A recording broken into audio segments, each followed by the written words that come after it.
Master kitu gani? Master nani? Twende man. Twende wapi? Buda. Na mbona unapiga kelele?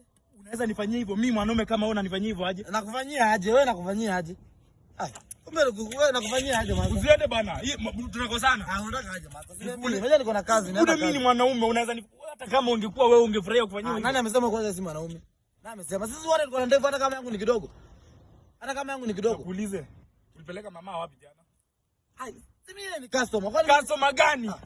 Customer yupi huyo? Sasa unashaudia nani kwanza? Unashaudia nani? Mimi nimekasirika. Yes, ni customer. Yes, ni customer. Bro, bibi yangu unambeba akiwa na mattress, umebeba na gas, umebeba na kila kitu kwa nyumba. Sasa ningembeba na nini? Hiyo ni mzigo. Ningembeba na nini? Wewe uko ngeuka fikirio juu mtu anahama. Kwanza lazima anahamisha vitu zangu. Sikubeba na hizo vitu, nilimbeba na pikipiki mimi. Unasikia? Na hizo vitu ulikuwa umefungia hapa, niliambiwa. I know.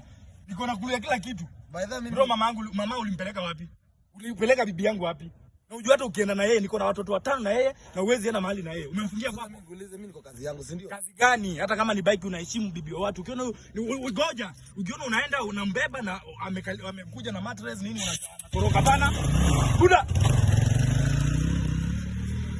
Watu wa motorbike hao. Jamaa anabeba bibi yangu anaenda na anajua ametoroka na vitu zangu, yeye tu anaona ni vizuri tu. Haya, kuna mahali utampeleka.